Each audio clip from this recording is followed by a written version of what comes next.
எல்லோருக்கும் வணக்கம். இது உங்கள் மீட் அண்ட் ஈட். இன்னைக்கு சில்லி கோக்னட் சீரிஸோட பார்ட் 1 பார்க்கலாம். அதில சில்லி கோக்னட் சிக்கன் அப்படிங்கிறத முதல்ல பார்க்கலாம். அதுக்கு தேவையான இஞ்சி, பூண்டு, அப்புறமா மொளகா, சின்ன வெங்காயம் எடுத்து வச்சுக்கலாம். அப்புறம் ஒரு கைப்பிடி அளவுக்கு மல்லி இலைய சின்ன சின்னதா நறுக்கி வச்சுருக்கோம். அதையும் எடுத்து வச்சுக்கலாம்.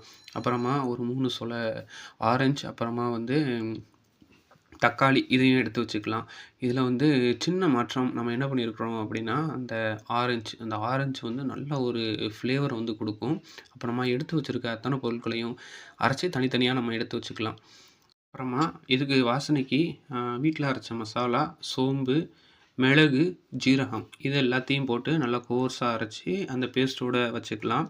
அப்புறமா இதுக்கு தேவையான தேங்காய் பால், முதல்ல எடுக்கக்கூடிய பால் தான். அப்புறமா அதுக்கு தேவையான சிக்கன் இது எல்லாத்தையும் எடுத்துக்கலாம். அப்புறம் வாணலி எடுத்து அதில் தேங்காய் எண்ணெய் ஊற்றினா ரொம்ப பெஸ்ட்டு. நான் அங்கே ஆயில் விட்டுருக்கேன். அப்புறமா பெருஞ்சீரகம், ஜீரகம் 2யும் போட்டுட்டு மிக்ஸ் பண்ணிவிட்டு நம்ம அரைச்சி வச்சுருக்க அத்தனை பேஸ்ட்டையும் நம்ம ஆட் பண்ணிக்கலாம்.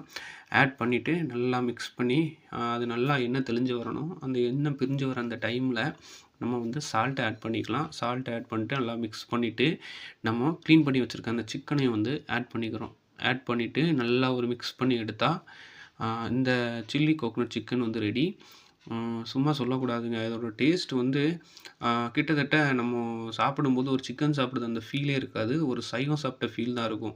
அதாவது அசைவம் ரொம்ப சாப்பிட மாட்டேன், எனக்கு பிடிக்காது அப்படிங்கிறவங்க இந்த ரெசிபீஸை எடுத்துக்கலாம். உண்மைக்குமே சாப்பிடும்போது ஒரு அவியலோ இல்லைனா நம்ம ஒரு குருமாவோ சாப்பிட்ட ஃபீல் தான் இருந்துச்சு. ஒரு சிக்கன் சாப்பிட்ட அந்த ஃபீலே இல்ல.